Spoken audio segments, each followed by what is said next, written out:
Narva, 6. Human population, 1278. Primary occupation, agriculture primary. Product, vitamin-enriched rice, strain 13B. Actual product, coca leaves colony ownership, Aster AgriCorp. Actual owner, Void Gazers. Sergeant Glush of the Federation Expeditionary Force took cover behind a rotting log, trying to press himself into the mud. They hadn't even managed to make it to the farm complex, still 8 kilometers away. Massive explosions had wrecked all of the APCs in their convoy, sending them tumbling into the swamps below. They knew to expect homemade bombs. These were humans, after all. Their skill with crude chemical explosives was well known, but they were told not to worry. Their APCs were heavily shielded and armored.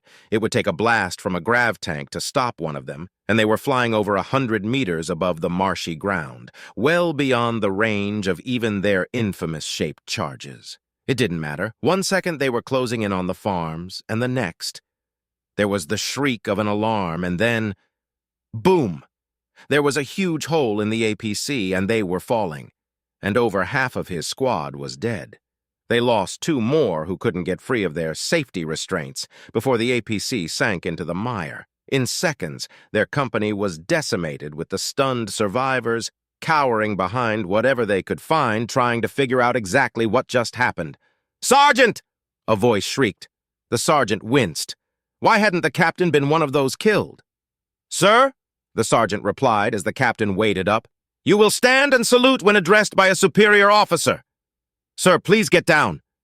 "Sergeant!" The sergeant reluctantly stood and saluted the captain. As he did so, he noticed something strange. Someone had cut some of the limbs of a nearby thurga tree. 900 meters away, a barrel wrapped in something resembling moss slowly shifted by a few degrees. "Sergeant, gather the men and prepare to march to that rise." "Are you certain, sir? That would put us—" "It's the only solid ground!" The sergeant stood open-mouthed in horror as the top third of his commanding officer disappeared, spraying him with a light green liquid. A moment later, he tried to dive for cover. He wasn't fast enough. Keel orbital human population, 130 primary occupation, Missy colony ownership, none actual owner, unaffiliated.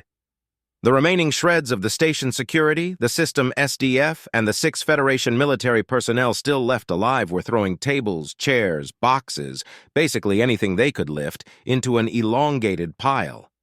It was supposed to be so easy. The humans had all withdrawn into a few subsections on level 12.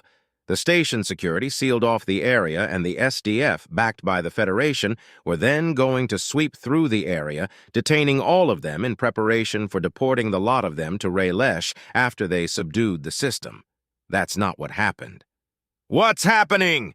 the station manager shrieked in dismay. "What does it look like?" a Federation lieutenant snapped. The lieutenant turned to a wounded trooper who was hunched over an instrument panel. "How you doing, son?" "I'll live, sir," the trooper said, and then laughed. "Until they finish the job. Any luck getting through?" "No, sir," the trooper replied. "Those blighted porkies have locked down the whole station." "How?" the station manager yelped. "Hackers! Good ones!" the trooper replied. "They own the station now." "Who were those guys?" An SDF officer, bleeding from multiple punctures in one of his arms and torso as he slumped against the wall, asked. "The ones in gray?" The lieutenant asked. "No idea. All I know is that they are spawn fuckers." "The who?" the station director asked. "There are these guys in light combat armor with mottled gray coverings," the lieutenant replied. "You can't see them on scanners, and they are deadly. They were calling the shots, and once we tried to run, they were the ones giving chase." "Terrans?" the director asked. "I heard." "No," the lieutenant replied. "Only the rabble had AKs. These guys were packing energy weapons that I've never seen before. I'm not sure if they are blasters, Gauss rifles, or something in between. Whatever they are, they will punch a hole in you big enough to step through." "You'll get to see them soon enough," a trooper said as he slowly limped behind the makeshift barrier. "Where did they come?" the director started to ask before cut short by a loud explosion. The hatch blew off its hinges and flew into the room. The lieutenant thought of his wife as he uttered a silent prayer to his ancestors. "Gods of my father, gods of my mother, let me fight with honor. Let me die proudly." A cylinder shot into the room, filling the space with a strange, shimmering smoke. The lieutenant activated the scanners in his helmet. It was useless. He heard many running footsteps approaching. He dropped his gun and drew a ceremonial blade. A human hurtled over the barrier with ease, bearing down on him. A blade attached to his weapon, the lieutenant thought in amazement as he assumed a fighting stance. That's genius. A second later, his last thought was this enough to please my ancestors? Clear, a gray-clad soldier shouted. Clear, another one replied. An old man walked in wearing a Raylesh SDF uniform. Underneath the SDF designation, there was a strip of gray cloth with the letters USMC embroidered on it. On his left shoulder, he wore a patch bearing an 8-rayed star with an eye in the middle. On the right was a worn patch bearing 3 swords going through a star. "Good work, devil dogs!" he exclaimed. He pulled out his communicator. "We got the last of them," he reported. "Took you long enough, Gunny," an old woman snorted. "Ma'am, they can't fight worth a fuck, but they sure as hell can run." The old Marine chuckled. "Move to Point Omega. Cover the unaffiliated while we do a little shopping." "Yes, ma'am. Capital City human population, 125,000 plus primary occupation, MISC, with focus on light industry. Colony ownership, none actual owner, unaffiliated." Colonel Laurent looked at the map and released a frustrated sigh. They weren't coming. This wasn't good. "They are probably calling for reinforcements," he said in French to a nearby officer. "Good luck getting them," the silver-haired woman snorted. "I suspect they might be a little short-handed at the moment, sir." The colonel carefully examined the map. The Federation forces were well-positioned and enjoyed complete air superiority. Leaving their positions and moving to engage them would be suicide. He let out a chuckle. They were trapped in a trap of their own design. They couldn't leave Porkytown without exposing themselves, and remaining here was suicide. The Federation could simply keep them pinned down until they massed sufficient force to stage a successful assault. Not good. An iridescent green Jova walked into the room. "Hak Kalal!" Colonel Laurent exclaimed. "Hak Loller!" The Jova replied and then twitched his mandibles in a smile. "I was expecting a bit more excitement today." "Me too," the colonel chuckled. "Goddamn feds are actually acting with foresight and intelligence. This unexpected development is most inconvenient." "Who would have thought?" the Jova replied. "I thank your people for the intelligence, Major," the colonel said after a moment. "It has been most useful." "Think nothing of it," the Jova said with a smile. "We take a rather dim view of genocide. Though after today, perhaps we should start supporting the feds instead. How much blood does it take to slake your thirst?" "This isn't about blood," the colonel replied. "We are trying to damage the Federation's ability to fight. We can't hope to cripple their fleet, but their ground forces. That we can do. They committed enough of their troops that we have a very real opportunity to significantly diminish their capacity. Even though we haven't killed nearly enough to cripple them, we have done enough damage that they won't risk additional units quite so readily." "Interesting," the Jova replied. "Working with you has been most educational." "You think this is educational," the colonel replied. "Just wait. We have so much to teach your people." "I am eagerly looking forward to that," the Jova replied.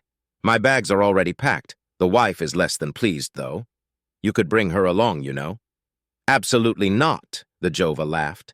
"I will happily risk my hide, but there is no way I'm bringing my family to Raylesh. I'm sorry." The Jova winced. "I didn't mean to."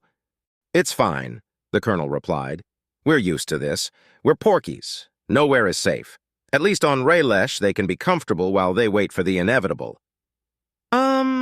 So, the Jova said uncomfortably, "is there anything you humans need? Any supplies?" "We are doing quite well at the moment," the colonel replied. "Please pass along our gratitude to all of the Enclaves. In fact," the colonel smiled, "could you please ask people to stop sending us stuff? Every single food preservation unit is stuffed to bursting." "We feed our worries," the Jova laughed. "And it seems that we aren't the only species with that drive.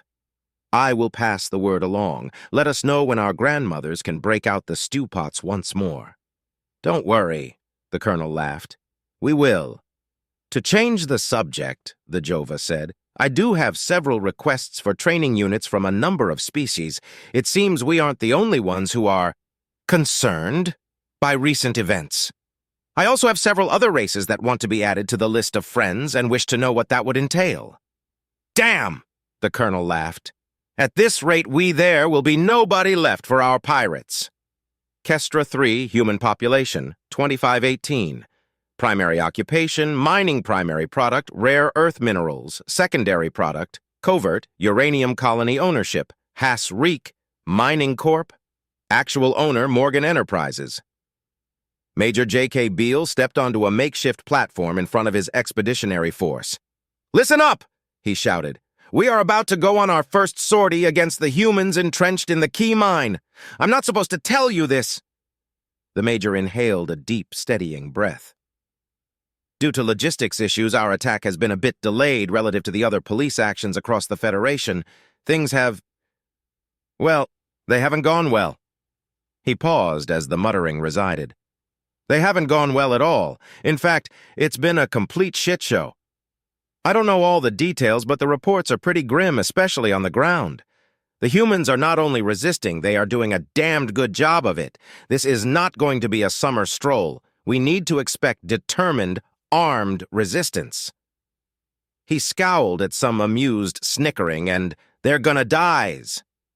"Stow it!" he shouted. "I'm fucking serious! The entire Raylesh and Zarin expeditionary fleets have been completely wiped out." The room fell into a shocked silence. "We've lost contact with Raylesh, Zarin, and a dozen human enclaves. The ones that we are still in contact with report horrific losses." The major activated a holo projector. "This information is being officially suppressed because they are afraid of losing morale," the major shouted. "Well, I'm more fucking concerned with losing men. You need to know exactly what we are heading into, and it is not good." He waved his hand, and an image of a Raylesh SDF soldier in combat armor appeared. "There are reports of what appear to be actual military units mixed in with the locals in all enclaves," he bellowed. "I hope to every hell in all of your belief systems that I'm wrong, but based on the carnage, I think it's these assholes Raylesh SDF." He looked at his troops. "Has anyone ever been stationed in the Raylesh system?" He paused hopefully. Unfortunately, as expected, nobody responded. "Well, I have," he shouted. "Whatever preconceived notions you have about the SDF, forget them. The Raylesh SDF is a serious threat, whether it be in space or on the ground. They don't fuck around. Personally, I would rather tangle with the XVLI. These troopers will fuck you up."